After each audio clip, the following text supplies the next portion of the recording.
Hola, buenas tardes. Bienvenidos a lo que es la cuarta sesión de charlas en la biblioteca. Charlas en la biblioteca es un encuentro semanal en formato online para difundir información y novedades técnicas vinculadas a la producción, la cosecha y la alimentación saludable basadas en frutas y hortalizas. Os deseo que pasemos todos un buen rato. En la sesión de hoy tenemos como invitadas a Mabel Gil, que es responsable del Grupo Microbiología y Calidad de Frutas y Hortalizas del CEBAS, el Instituto del Consejo Superior de Investigaciones Científicas, CSIC, en Murcia, que va a tratar del tema de buenas prácticas en el lavado de productos hortofrutícolas enteros y en cuarta gama, que es un aspecto fundamental de la higiene y la seguridad alimentaria. Continúa Jesús Val, que es doctor de Ciencias Químicas, científico del CSIC también, director de la Estación Experimental de Aula Dei y es coordinador del Grupo de Referencia de Aragón, Alimentos de Origen Vegetal. GIOVE, que es el tema, hoy nos va a explicar el grupo de investigación que dirige él y que trabaja en frutas y hortalizas y que abarca a distintos grupos de Aragón. También nos acompaña Ana San Romualdo, que es periodista, tiene una amplia experiencia en diferentes medios de comunicación y es portavoz corporativa de Huercasa. Huercasa ha certificado sus estrategias de sostenibilidad con honor en un acto que se hizo hace poco, y ahora Ana, de todo ese acto en el cual se contaron muchos aspectos, nos va a explicar parte de los objetivos de desarrollo sostenible que aborda.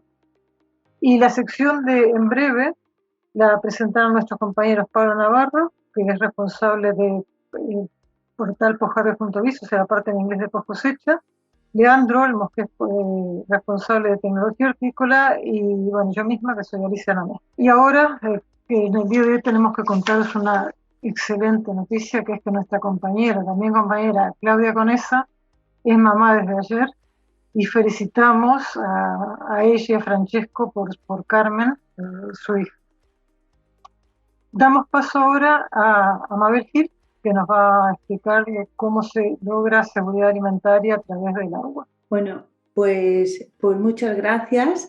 Mi charla tiene el título de Buenas prácticas en el lavado de productos hortofrutícolas, tanto productos enteros como cortados, procesados en cuarta gama. Y la primera pregunta que nos tenemos que hacer es ¿por qué es importante gestionar el lavado de forma adecuada?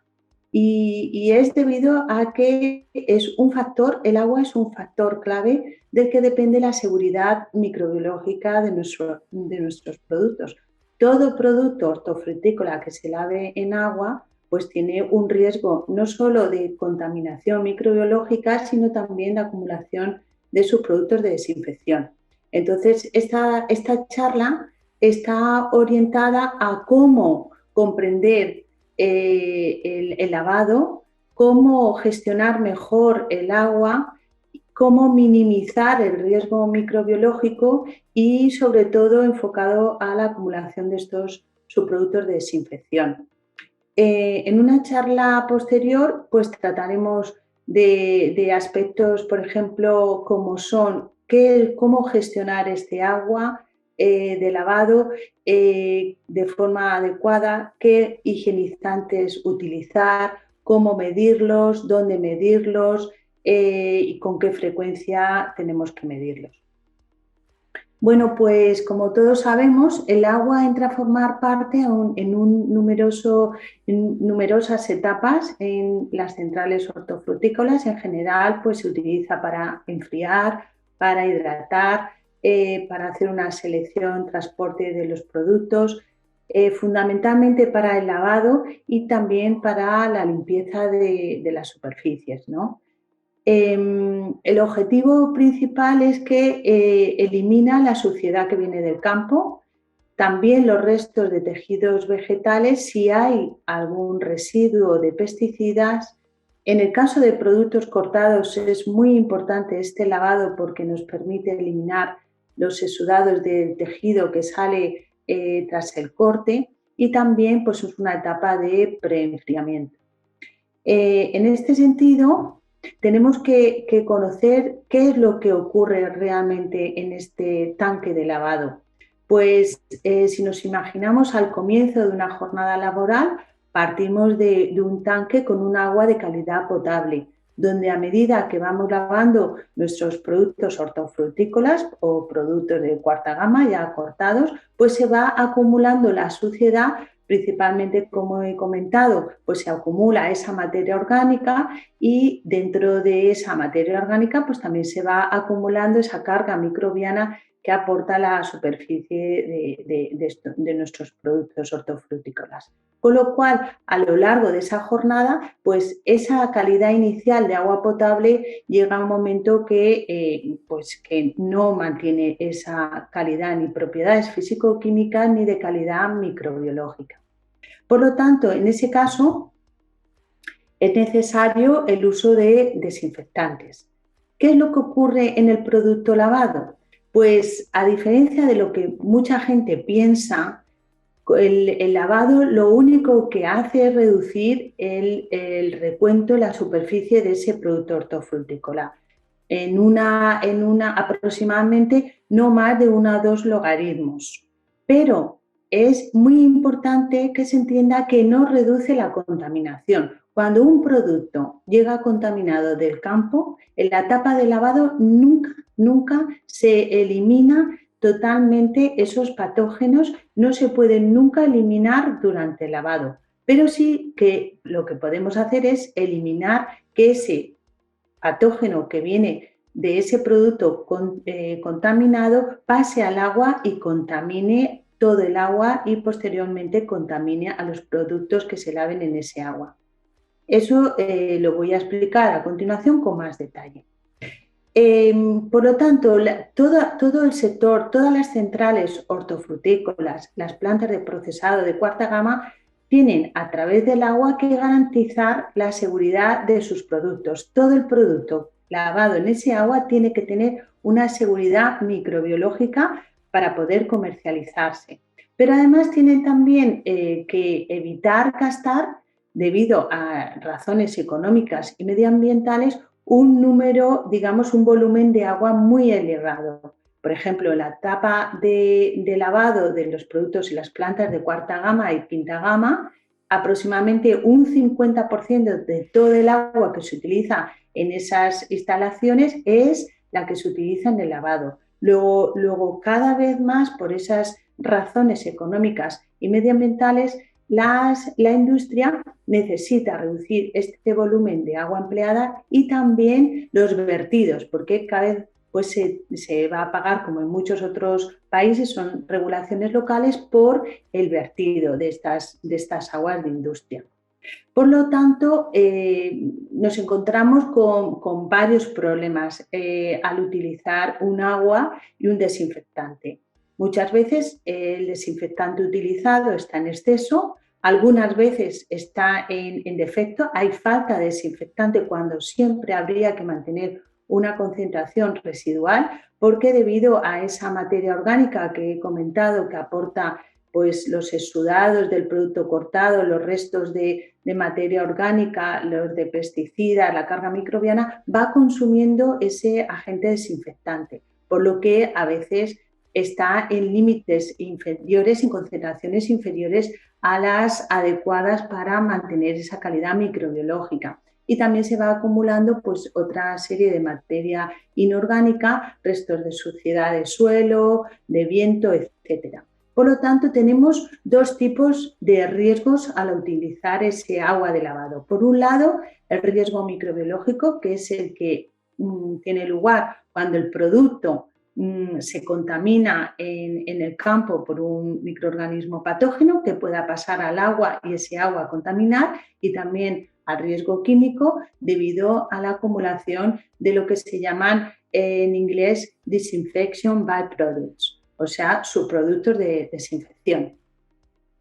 Respecto al riesgo microbiológico, es muy importante que se entienda muy bien que el agua puede ser un vehículo de contaminación.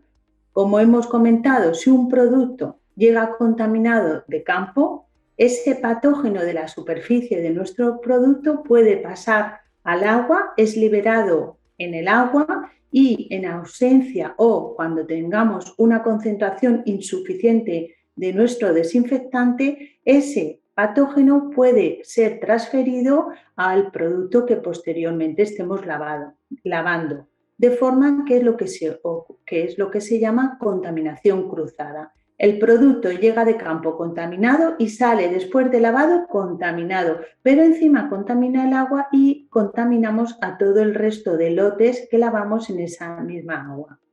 Por el contrario, si nosotros tenemos suficiente concentración de desinfectante, tenemos una concentración residual suficiente, ese patógeno liberado en el agua es suficiente para inactivarlo y hacer que ese agua no sea vehículo de contaminación. Por lo tanto, los desinfectantes inactivan a ese microorganismo patógeno en el agua antes de que ese patógeno se adhiera a otros productos que se laven posteriormente.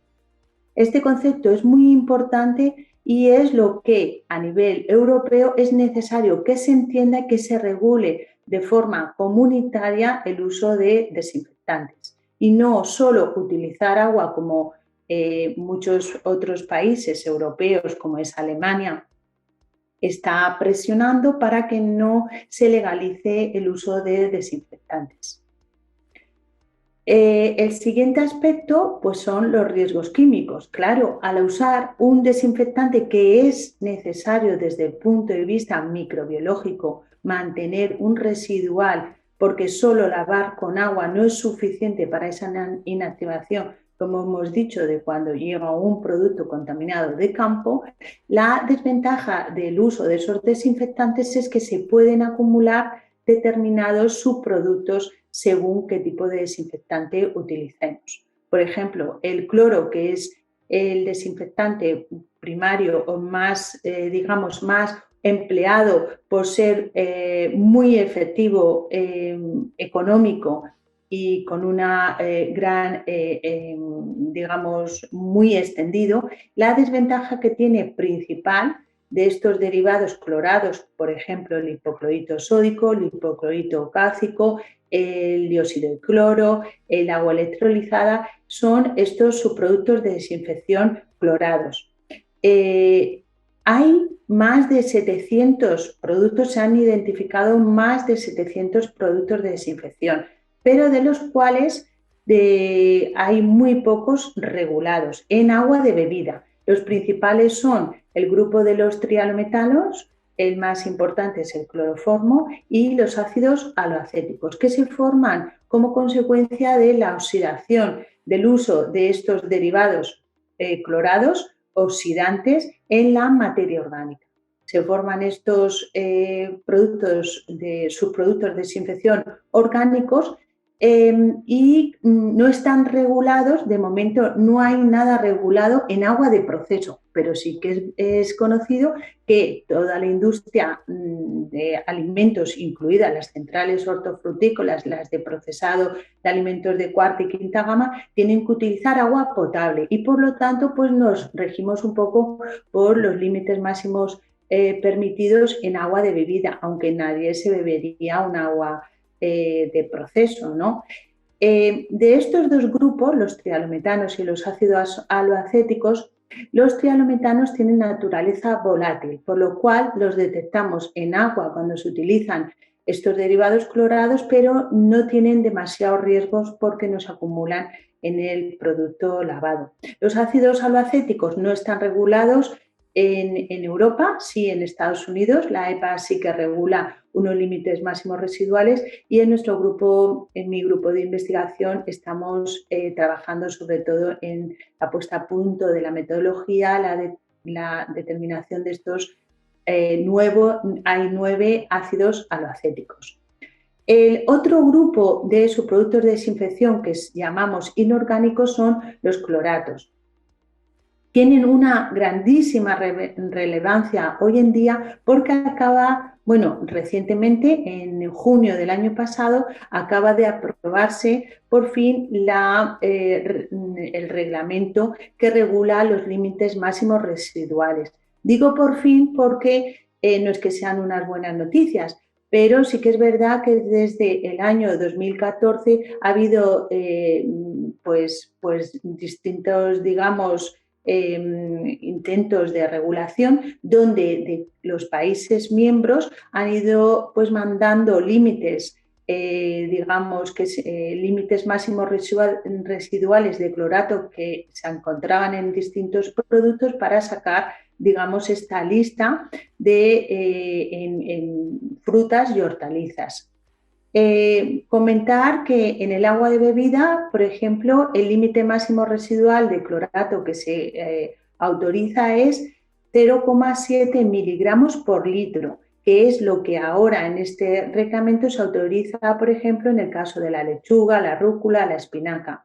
Son valores mucho más elevados de los que estábamos acostumbrados, donde el límite máximo residual era 0,01 miligramo por kilo de producto. O sea, que han aumentado considerablemente el límite permitido. Pero hay que tener en cuenta que cada vez más del campo nos llegan ya con límites de residuos de clorato. ¿Por qué? Porque el agua de riego también se están empleando tecnologías que generan subproductos de desinfección y a pesar de que los niveles de clorato sean muy bajos, al estar continuamente regando con este agua desinfectada con derivados clorados, con residuos de clorato, pues sí que hay una acumulación en determinados productos. Por lo que es muy importante que a nivel de lavado en nuestra instalación hortofrutícola, en nuestra planta de procesado, tengamos en cuenta que nuestra tecnología de desinfección no genere cloratos y cómo evitarlo, que es lo que vamos a ver posteriormente. Por ejemplo, nosotros que hemos estado trabajando en cómo se acumulan estos cloratos y cómo se pueden evitar, porque realmente al haber una regulación no podemos poner en el mercado productos con límites superiores a los autorizados, pues tenemos que tener en cuenta, por ejemplo, que según el tipo de producto que lavemos va a haber mayor o menor acumulación. Si tenemos digamos, una concentración, estamos utilizando para desinfectar nuestra agua de lavado hipoclorito sódico, que debido a que es un agente desinfectante que es concentrado y desde la fecha de fabricación a la de utilización por descomposición química se genera este clorato, al utilizar ese hipoclorito estamos añadiendo nosotros clorato a nuestra agua. Si tenemos un nivel de clorato y lavamos distintos productos, según el tipo de producto vamos a tener mayor o menor captación. Nosotros lo que hemos visto es que los productos más que tengan una, digamos, mayor superficie de corte, por ejemplo, una zanahoria rallada capta más cloratos que una zanahoria en discos, una zanahoria en bastones. Lo mismo para lechuga, una lechuga rallada capta más cloratos que una lechuga en trozos, ¿vale? A la misma concentración de clorato en el agua, cuanto mayor es la superficie de corte, a través de este corte se capta mucho más cloratos. Eso es importante conocerlo y también conocer que cuando tengamos una mayor concentración de clorato en nuestra agua, se capta más clorato por el producto. Por ejemplo, cuando nuestro lavado es de 2 minutos, se captan más cloratos que cuando el lavado es de 1 minuto. Esto como digo, es interesante conocerlo.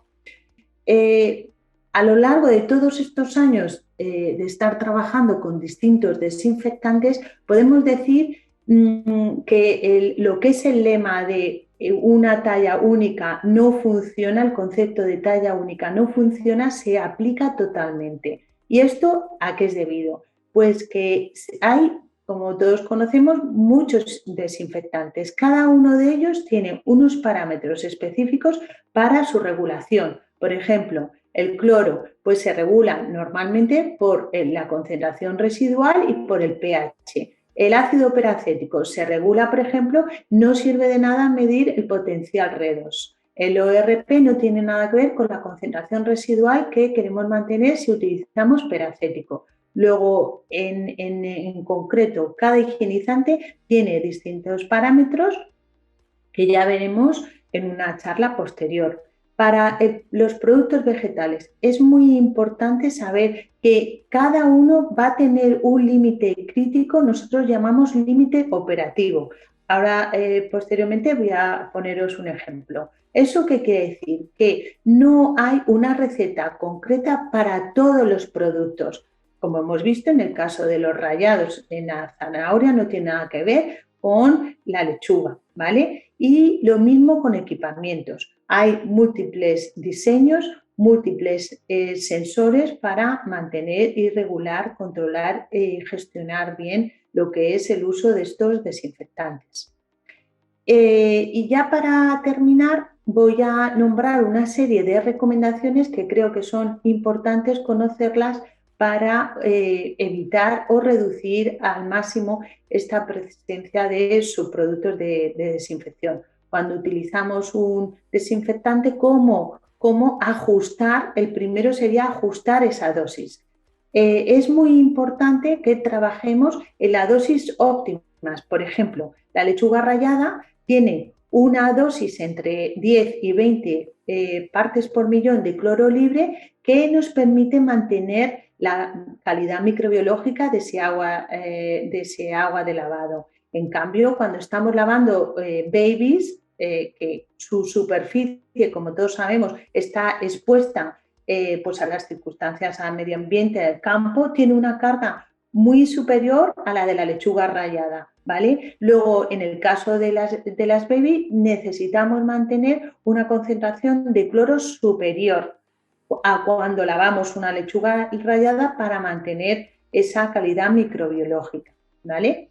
La segunda recomendación es la renovación. Es muy importante que la industria, según el tipo de producto, veamos qué necesitamos medir, qué parámetros necesitamos medir para que nos diga en todo momento cuándo necesitamos cambiar, sustituir ese agua, ¿vale? Hay muchas empresas que han estado midiendo turbidez. Turbidez es un parámetro que no indica realmente, no tiene nada que ver con esa materia orgánica soluble, que es la que forma la mayoría de los productos de desinfección, pero en cada caso tenemos que saber qué parámetro medir para que nos indique cuándo hay que renovar.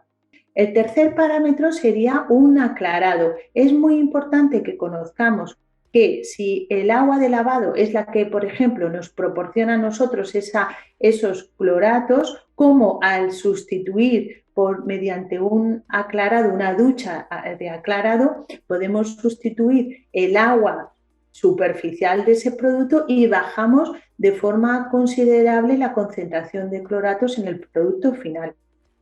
Otro sería, por ejemplo, utilizar un estabilizador de pH adecuado. Por ejemplo, cuando utilizamos cualquier derivado clorado, tenemos que saber que el pH pues, nos sube aproximadamente a unos 8 para tener la máxima eficacia antimicrobiana de ese cloro que utilizamos. Tenemos que estar trabajando entre pH 6 a 7. Para eso añadimos distintos ácidos, pero tenemos que saber si añadimos un ácido orgánico, como hemos dicho, la materia orgánica junto con el cloro forma más subproductos de desinfección. Si utilizamos cítrico, al ser un ácido orgánico, estamos generando más subproductos de desinfección, por ejemplo, en este caso, trialometanos. Luego lo sustituiríamos por un ácido inorgánico, como por ejemplo el fosfórico o el sulfúrico. Otra de las recomendaciones, ¿cuál sería? Pues eliminar el exudado tras el corte. Es muy importante saber que si estamos haciendo rallados, por ejemplo, una col rallada sufre lo que llamamos pues ese sudado que se llama sangrado, que sale en látex. Si todo eso lo eliminamos, vamos a tener un tanque de lavado donde hayamos disminuido considerablemente esa materia orgánica. Por supuesto, una recomendación es seleccionar el tratamiento de desinfección. Por ejemplo, si estamos utilizando dióxido de cloro, el dióxido de cloro no forma su producto de desinfección con la materia orgánica, por ejemplo, trialometanos. En el caso de cloratos, el clorogas no genera cloratos porque se genera in situ, en ese momento se disuelve en el agua generando el ácido hipocloroso y evitamos la formación de cloratos. Por lo tanto, una recomendación general para el sistema ideal de lavado, ¿cuál sería? Pues aquel que llevara un sistema de prelavado, por ejemplo, una ducha para eliminar el exudado del tejido cortado, posteriormente un lavado por inmersión en un tanque de lavado ya con un higienizante que sea suficiente para evitar esa contaminación cruzada, y un aclarado final para eliminar si hay restos de subproductos de desinfección.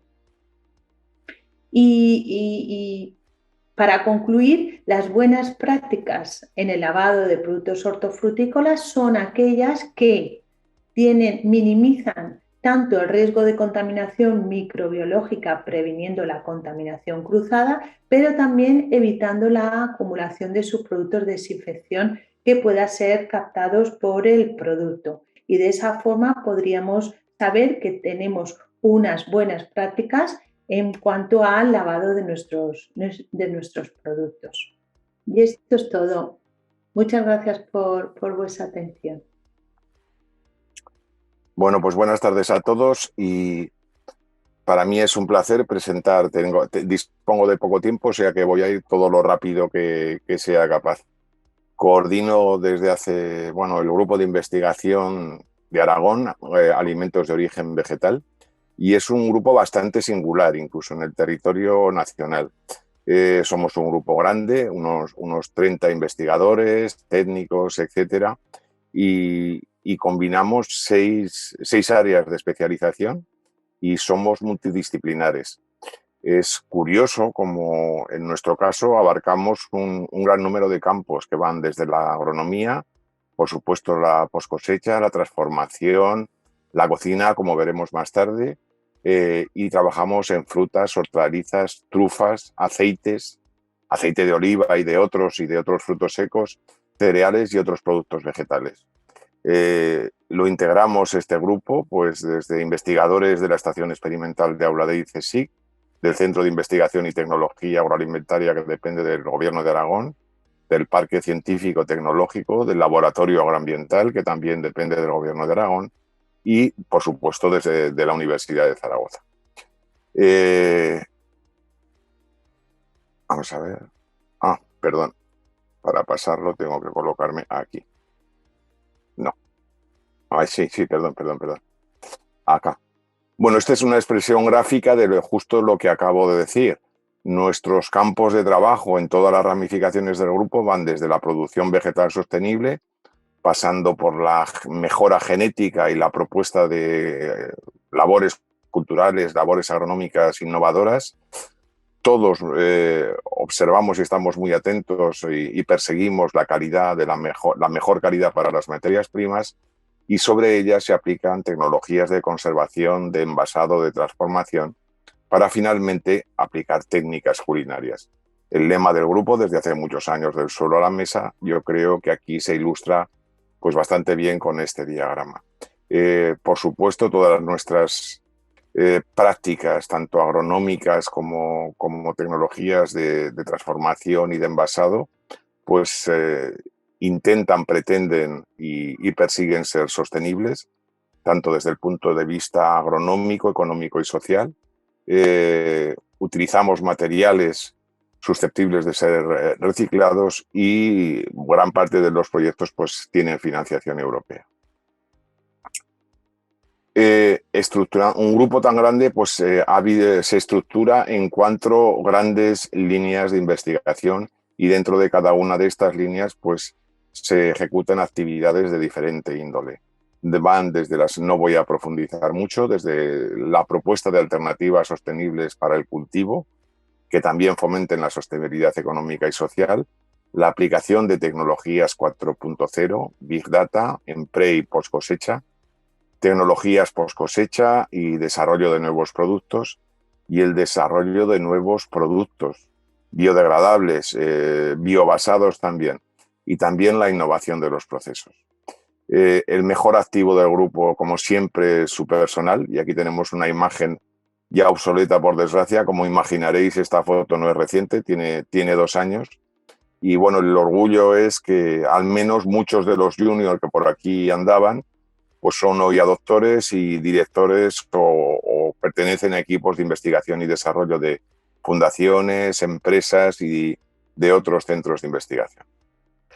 Y como digo, pues las actividades del grupo son grandes y no podría entrar en el detalle de ninguna de ellas y describir mucho menos todas ellas. Por lo tanto, os propongo el juego de ilustrar la actividad del grupo con un ejemplo muy humilde por la dotación económica, pero muy importante y al que le tenemos realmente mucho cariño, porque esta es una iniciativa, una demanda del sector privado, y nos ha permitido no ya la colaboración, trabajar codo a codo con empresas del sector realmente que han entendido lo que es la innovación, la promueven, y también la investigación y la innovación. Entre ellas, y merece la pena destacarse, la empresa Cardona y Celma, que es una referencia en el Bajo Aragón desde el punto de vista tecnológico, de producción, de estar en la cresta del avance tecnológico, y ellos son los que han permitido la formación de este grupo de cooperación, que se crea al amparo del Programa de Desarrollo Rural de Aragón 2014-2020, la empresa tecnológica Painte, que luego veremos algunas de las cosas que está haciendo y cómo estamos trabajando codo a codo en este proyecto, y pues también el apoyo de la asociación de la Atria al Compromiso.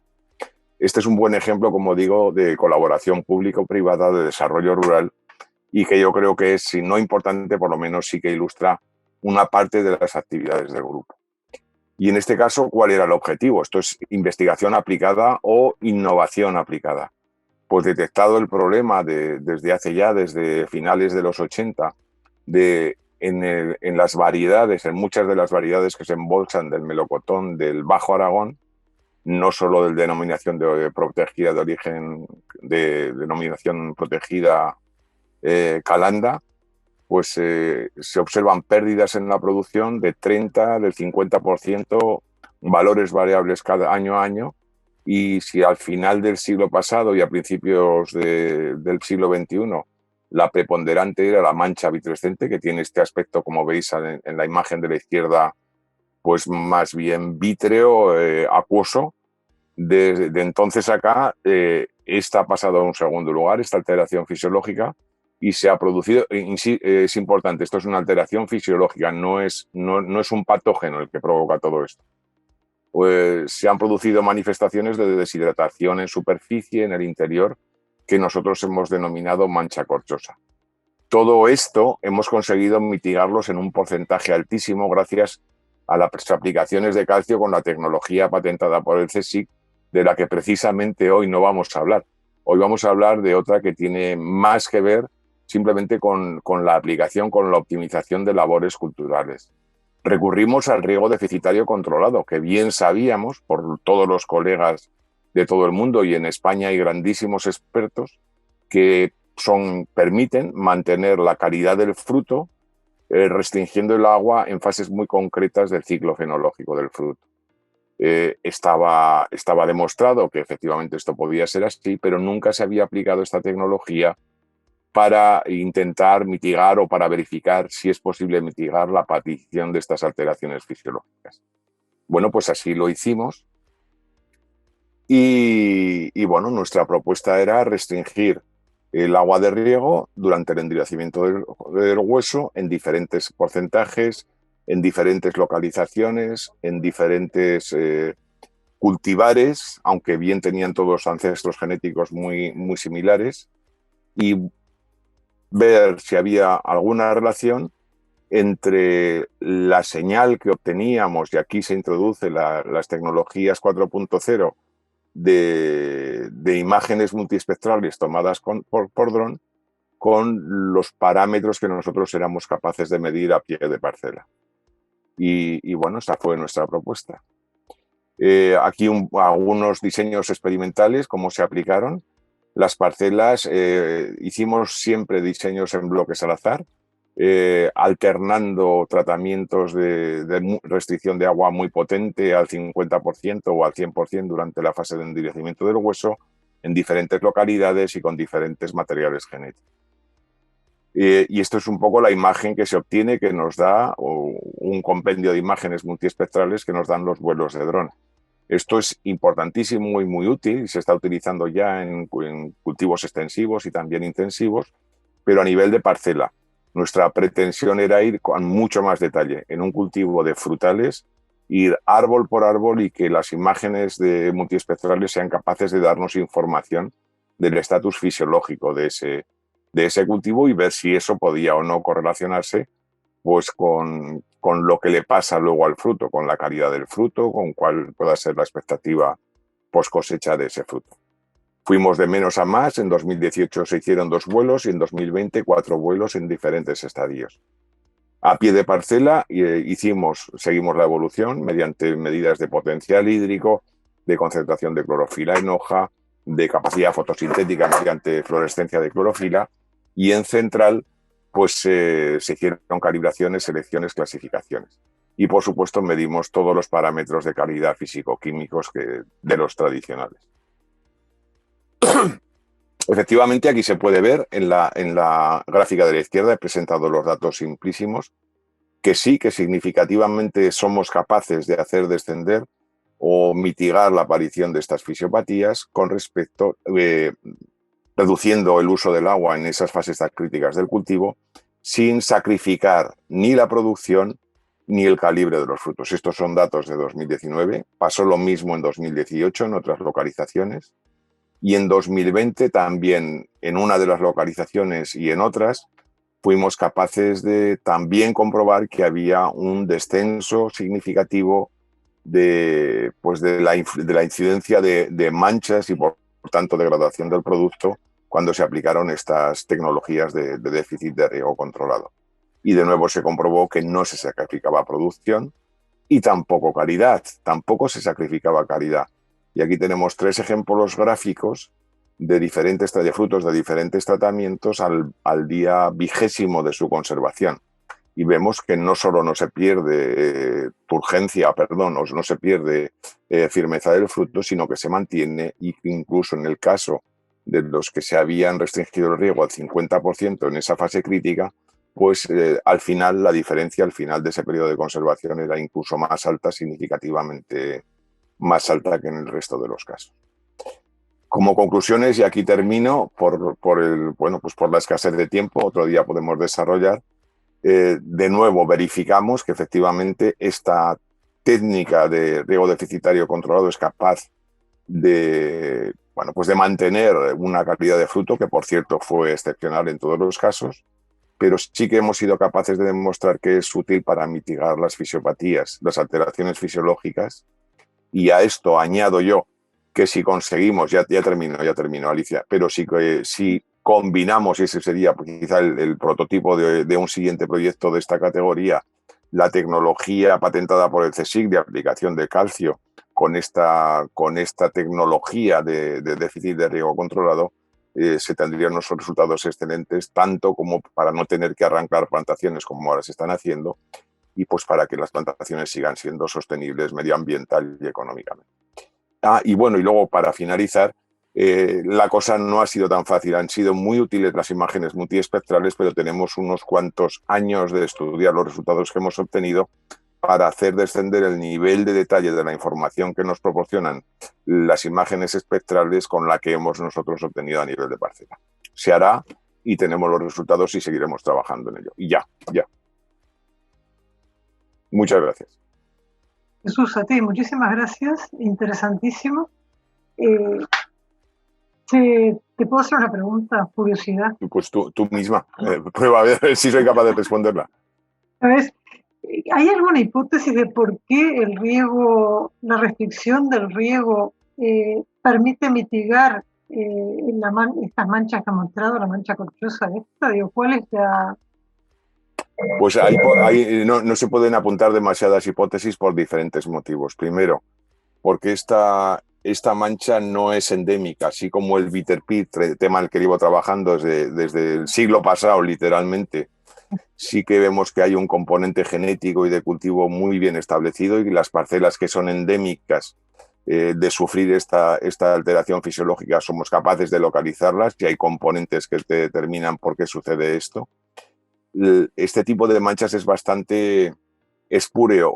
En unas campañas se dan unas parcelas, en otras se dan en otras, aunque bien es cierto que de 10 años acá es casi como una plaga, y todas las plantaciones de melocotón tardío de esta zona del Valle del Ebro sufren de esta alteración fisiológica.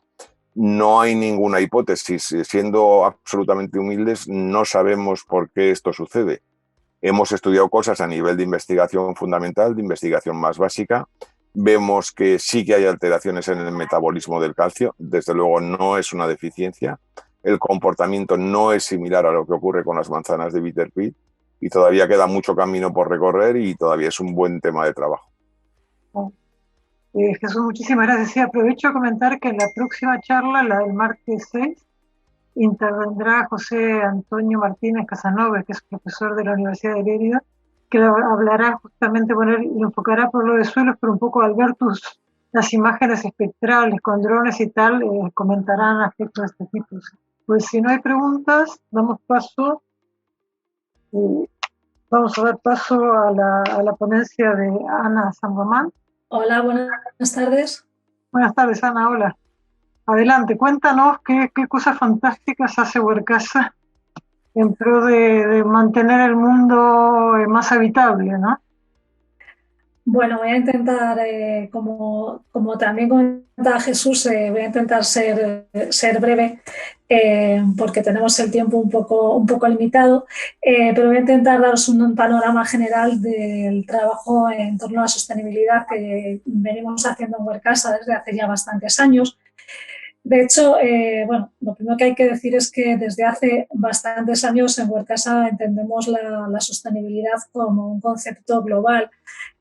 Todavía es muy habitual que el término sostenibilidad se asocie sobre todo a lo medioambiental, y nosotros ya hace un tiempo que comprendimos que había que englobar ahí otros tipos de sostenibilidad, no solo la medioambiental, que por supuesto, sino también la sostenibilidad social, todo lo que gira en torno a las personas, y la sostenibilidad económica, todo lo que se refiere al desarrollo económico, al desarrollo de la zona, de la comunidad en la que se implanta la empresa, que en nuestro caso pues, es un entorno eminentemente rural. Como decía, llevamos trabajando en estos ámbitos bastantes años, y ya un par de años, 3, que pues nos encontramos un poco con la necesidad de un modelo que ordenase todas las acciones que estábamos desarrollando en estos campos. Ahí fue donde encontramos los ODS, los Objetivos de Desarrollo Sostenible, propuestos por Naciones Unidas en 2015, y pues como otras empresas que han emprendido este camino de trabajo, lo primero que hicimos fue un análisis de materialidad que nos permitiese definir de los 17 ODS que fijó Naciones Unidas cuáles son los más cercanos a nuestra actividad, y que por tanto son en los que más fácilmente podemos incidir, bien fomentando aquellos efectos positivos que podemos hacer como empresa, bien mitigando aquellos efectos negativos que también, como se deriva de toda actividad empresarial, pues podemos estar provocando, ¿no? Ese análisis de materialidad que se hace consultando a los grupos de interés de la empresa. En este caso, nosotros tenemos como grupo de interés a los trabajadores, a los accionistas, a los proveedores, clientes y finalmente el entorno. Es un concepto un poco más amplio que viene a acaparar desde el consumidor final a instituciones, organismos con los que interactuamos o colaboramos. De ese análisis, de ese análisis y esa reflexión con estos grupos, pues determinamos que nuestros ODS materiales, nuestros ODS relevantes en los que más podemos incidir, son de esos 17, 9 que tenéis ahí en pantalla. que serían el ODS 2, hambre cero, que lo enfocamos sobre todo a la reducción del desperdicio alimentario.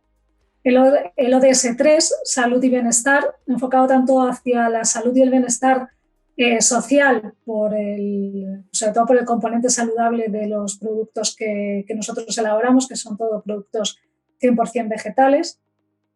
El ODS 5, de igualdad de género. El ODS 6, agua limpia y saneamiento. El ODS 8, trabajo decente y crecimiento económico. El ODS 9, industria, innovación e infraestructuras. El ODS 12, producción y consumo responsables, un campo en el que tiene mucho que decir todo el tema de envases y de materiales de envasado.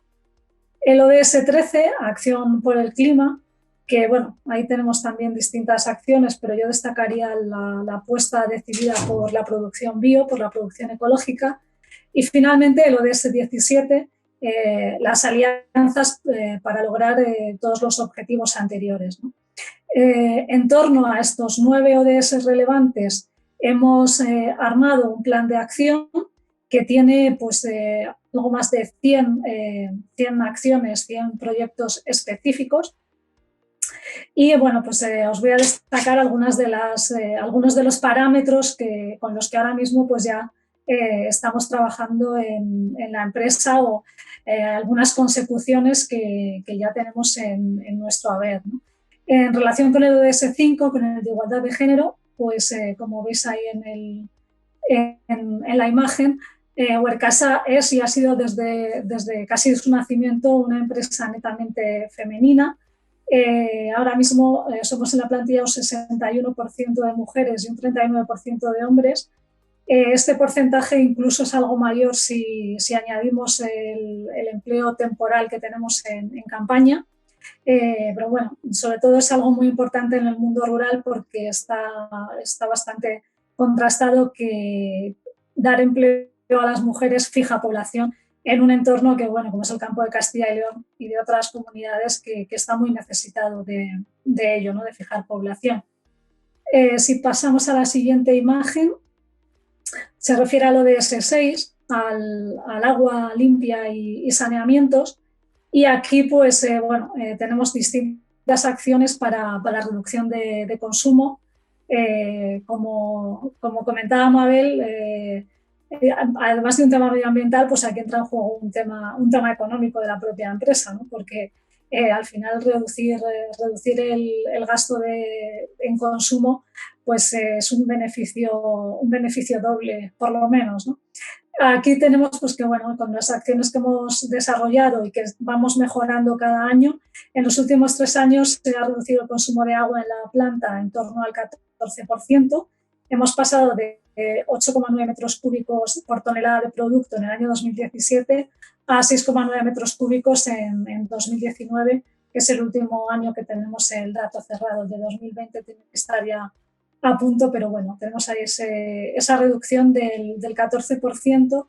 Y aquí apunto que lo comentaba, creo que también era Mabel, que nosotros sí estamos, por ejemplo, emprendiendo acciones para reutilizar el agua, para hacer una depuración internamente que nos permita volver a utilizar el mismo agua para lavado, para distintos usos industriales. Es algo interesante.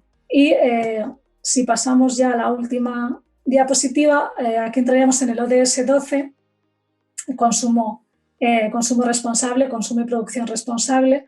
Y bueno, el tema del plástico, ¿no? Nosotros, nuestro envasado en buena medida es de plástico.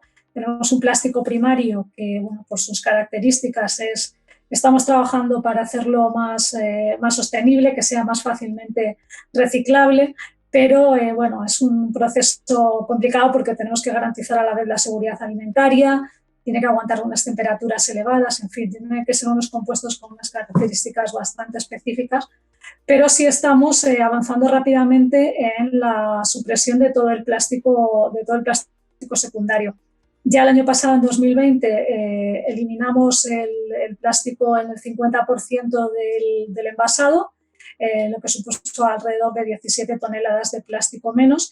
Y para este año, la fecha que hemos fijado es el mes de junio, eliminaremos en el otro 50% que nos queda. O sea, a partir de junio eliminaremos el 100% de ese plástico secundario, sustituyéndolo pues por una pegatina, por un fajín de cartón, lo cual pues será una reducción en torno a esos 35 toneladas de plástico menos al año. He querido daros una pincelada muy general y luego pues algún ejemplo concreto de lo que ya hemos ido avanzando estos años. Como os digo, el plan de acción concreto tiene 109 acciones, si no recuerdo mal, algunas ya en marcha, arrojando resultados como estos que os comento, y otras pues, que se están implementando este año, en el año 2022, y más o menos con el plan que tenemos ahora, que es el que ha sido certificado en sostenibilidad por AENOR, tenemos un horizonte temporal por el momento hasta 2025. Y más o menos pues eso es lo que os quería comentar. También si alguien tiene alguna pregunta, pues como decía Jesús, si sé contestárosla, pues encantada. Yo felicitarte, Ana, porque son acciones que, bueno, eso que ya unas de ellas habéis emprendido y otras las tenéis ya en marcha, y realmente pues es un orgullo también ver cómo la industria progresa a estos pasos que Europa nos pide, y mi enhorabuena. Pues muchas gracias. La verdad es que somos la primera empresa de Castilla y León que se ha certificado su estrategia de sostenibilidad con AENOR, la primera de cualquier sector, o sea, no solo del agroalimentario. Y en el plano agroalimentario creo que somos la segunda o la tercera de España. Lo que sí que esperamos es no ser mucho tiempo los únicos o casi únicos, y que sean muchas empresas las que se animen a avanzar en esta materia, porque yo estoy segura que hay muchas empresas que están haciendo mucho en materia de sostenibilidad, porque nosotros cuando nos hemos puesto a ordenar todas estas acciones nos hemos dado cuenta de que había mucho trabajo hecho, pero es muy importante trabajar ordenadamente, es muy importante organizarse, ponerse unos parámetros, medir lo que estás haciendo con unos indicadores y poder reflexionar, analizar, y es la única forma de seguir avanzando, ¿no? Entonces, creemos que esta certificación, aparte de ese marchamo de calidad cara incluso al consumidor, con una empresa como es AENOR, pues que está muy reconocida en esta materia, nos parece que también es una muy buena herramienta para trabajar internamente, para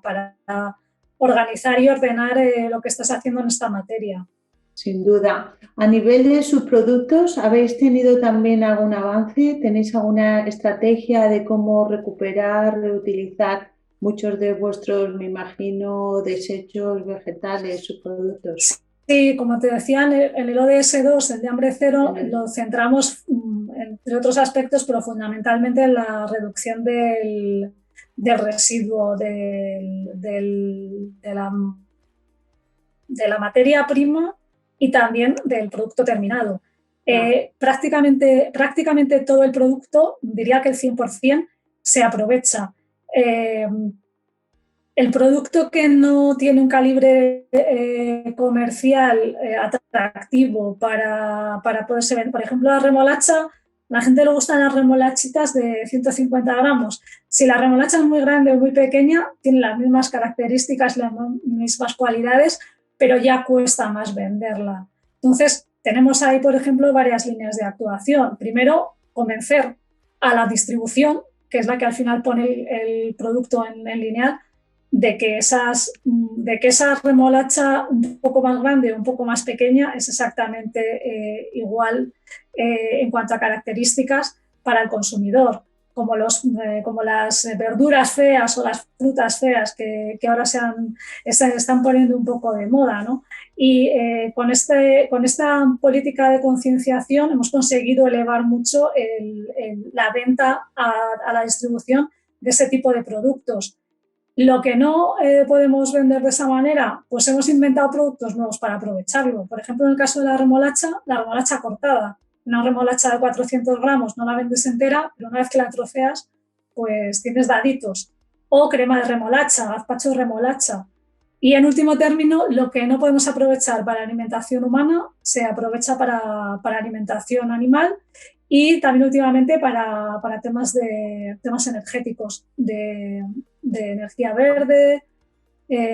Estamos también trabajando en ese campo. Por ejemplo, esto en el tema que me comentabas del desperdicio alimentario. Y una cosita, solo una curiosidad, en el ODS 17 sí. con el que has finalizado la ponencia, sí. ¿tenéis en expectativa, habéis probado el uso de plásticos biodegradables? Tenemos varios estudios, estamos trabajando con varias universidades y con centros tecnológicos. El problema que tenemos ahí fundamentalmente es que nuestro producto es cocido y envasado al vacío. No, pero yo no me refería al producto final, yo me refería a la práctica agronómica, a la producción. Por ejemplo, la solarización para evitar la proliferación de malas hierbas. Nosotros que sí tenemos experiencia y hemos tenido unos resultados. En campo, perdón, tenía que haber empezado por ahí. En campo, sí. Perdona. Correcto, sí. Sí, no, estaba yéndome al envasado y no me estaba... Es que yo soy poco cosecha, yo soy muy pre-cosecha. Sí. Perdóname, sí, que me decías entonces, repítemelo porque como no me estaba ubicando, no sé si te he entendido la pregunta. Desde el principio, sí, efectivamente. En campo que si estamos utilizando... Plásticos biodegradables. O si contempláis la posibilidad del uso de plásticos biodegradables. Y si no lo hacéis, os recomiendo que lo estudiéis porque es un tema muy interesante. Pues ahora mismo, bueno, eso igual algún compañero de campo te lo podría contestar más exhaustivamente. De acuerdo. Creo que no es un tema que ahora mismo estemos tocando, pero bueno, si me lo recomiendas, lo estudiaremos. Muy bien. Ana, todavía antes de que dejes de intervenir, ¿por qué no cuentas un poco del Festival Country que montáis? Que creo que es una iniciativa de Huarcasa también que tiene mucha gracia. No tiene nada que ver con lo que hablamos, pero creo que tiene gracia. Tiene todo que ver con lo que hablamos. Al final, el festival, que es muy anecdóticamente muy gracioso, muy bonito y muy entretenido, no deja de ser, de hecho para nosotros es lo que es una forma de escenificar de una forma amable, como tú dices, lo que son los valores de Huarcasa. En el festival se comen mazorcas, en el festival se promueven hábitos saludables de alimentación entre los niños. El festival se hace en un pueblo en el mundo rural segoviano, con lo cual estamos promocionando la actividad y la economía en el mundo rural.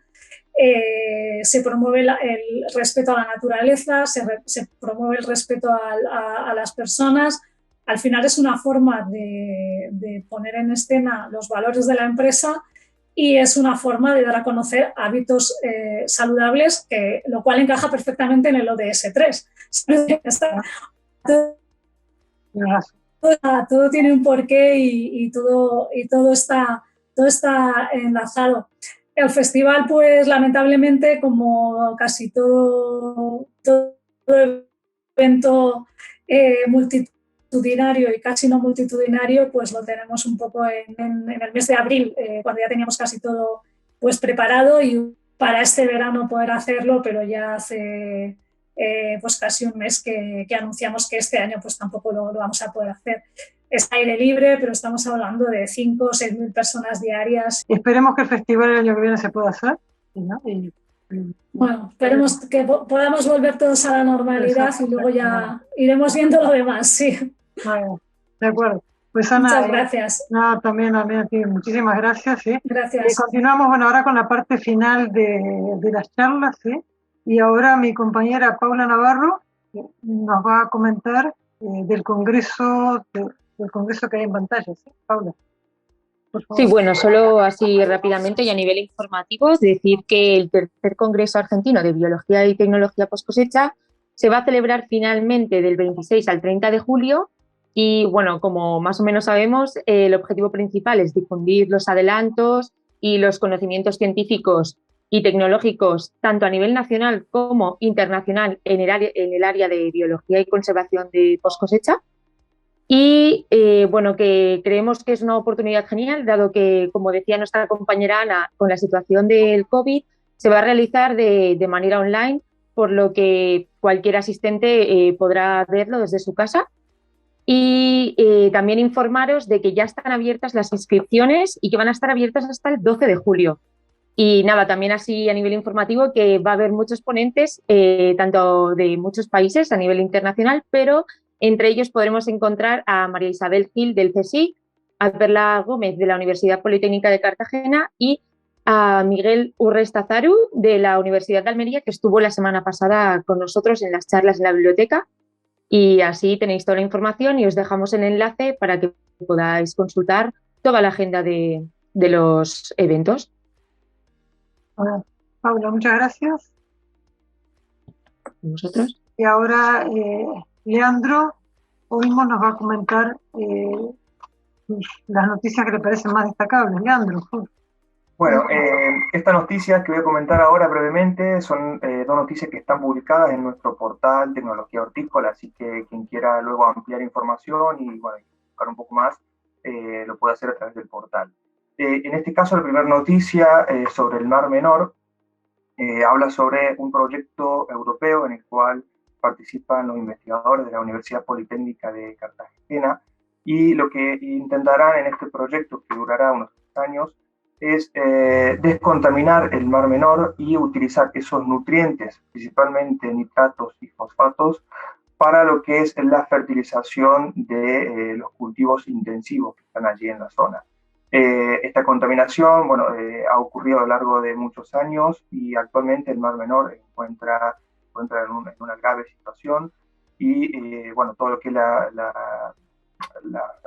plantas y organismos que allí vivían normalmente, actualmente están en un grave problema. Entonces, el proyecto intentará descontaminar principalmente, bueno, darle un uso posterior a esos nutrientes que se encuentran allí depositados.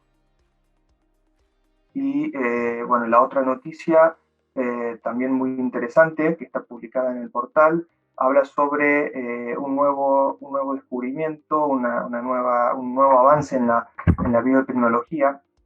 Se ha logrado desarrollar la planta de tomate más pequeña del mundo en la Universidad de Washington. Investigadores han logrado, a través de modificaciones genéticas, bueno, principalmente en el gen que controla el tamaño de la planta, han logrado modificar este gen y la planta se desarrolla normalmente como cualquier planta de tomate, produciendo raíces, hojas, flores y frutos, pero en un tamaño muy pequeño. Y este proyecto ha sido detectado, digamos, por la NASA y, bueno, le ha brindado una especie de apoyo y una beca para continuar investigando, ya que lo ven de gran interés a esta nueva planta para su desarrollo en otras zonas, como por ejemplo en las naves espaciales, para que los astronautas a lo largo de los largos viajes, puedan cultivar esta planta en espacios muy reducidos y a la vez mejorar su calidad de vida, ya que es una planta normal como cualquier otra planta de tomate. Bueno, muchas gracias. Bien, gracias a vosotros. A continuación os comento 4 noticias que me parecieron interesantes que llegaron esta semana.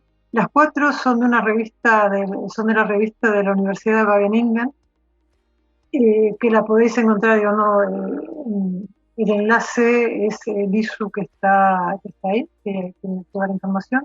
Por un lado, hay una pequeña noticia que habla que la polinización por insectos reemplaza a la fertilización en frambuesa.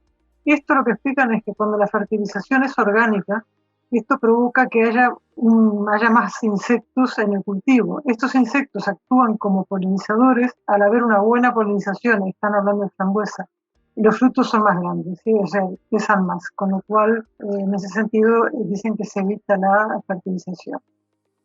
Otra pequeña noticia es un estudio en el cual se habla de cómo hace Verticillium para entrar a las raíces. Todos sabemos que Verticillium es un hongo que entra por las raíces, tapona los vasos conductores de las plantas y produce un marchitamiento. Por otro lado, las raíces están protegidas por como un conjunto de microorganismos, entonces Verticillium tiene la capacidad de utilizar proteínas efectoras que anulan a estos microorganismos que protegen a la raíz y de esta forma les permite penetrarse. Esto es una tesis doctoral que está realizando Nick Shelders, un investigador de Basilea. La otra noticia que trae, que es un reportaje más o menos grande, es un reportaje a Brigitte DeVos, que es una investigadora que estudia el efecto de medidas como el comercio justo en los agricultores. Y sabéis que el comercio justo lo que intenta es que paguemos por el café, en fin, por determinados productos que tienen un logo identificativo, un precio mayor, bajo la tesitura de que ese precio repercutirá en los productores. Los estudios que realizó Brigitte DeVos indican que más que iniciativas tipo comercio justo, es mejor que el agricultor reciba más dinero que no tenerse que abocar a hacer el tipo de certificaciones que requiere el comercio justo, que como inicio necesitan más inversión. O sea que es mejor pagar más, aunque no tenga la etiqueta de comercio justo. Y por último, la última, también un reportaje más o menos largo de esta revista, que es en los productos de mar existe también una cadena trófica, igual que en los alimentos que provienen de la tierra. Sabemos que es mejor que si consumimos una hortaliza, una verdura, un producto vegetal, en vez de un producto cárnico, estamos acortando la huella de carbono. Lo mismo ocurre con los productos marinos. El salmón, el que ponen como ejemplo, es un pez que es carnívoro. En cambio, los mariscos son herbívoros, se alimentan de algas. Estamos más cerca del inicio de la cadena trófica si consumimos un marisco que si consumimos un salmón. O sea que si podemos ayudar al mundo, cuanto más abajo en la cadena trófica vayamos, mejor. Con esto acabamos las charlas de hoy. Todos los contenidos de las charlas se reflejan, por un lado, en noticias en post cosecha, en tecnología hortícola, y en el blog de la Biblioteca de Horticultura hay una entrada en la cual aparece también el resumen de las charlas, así como los vídeos y los podcasts que dan origen a esto, que se originan en esta charla, y esto estará disponible en un par de días. Acabamos con esto la sesión semanal de charlas en la biblioteca, en la que nos han acompañado María Isabel Gil, muchas gracias. Jesús Val, lo mismo. Jesús, muchísimas gracias. Ana San Romualdo, bueno, en esta hora, pero muchísimas gracias también. Paula, gracias. Leandro, gracias. Gema, gracias por estar desde la primera vez. Y saludamos a Claudia, que está cuidando a su niña. Jesús y Mabel, creo que de vuestros temas han quedado varios temas pendientes, con los cuales invitados para otras charlas. Seamos felices y demos la importancia a las cosas que lo son, no a las urgencias, ¿sí? Gracias a todos. Gracias. Adiós, gracias. Chao.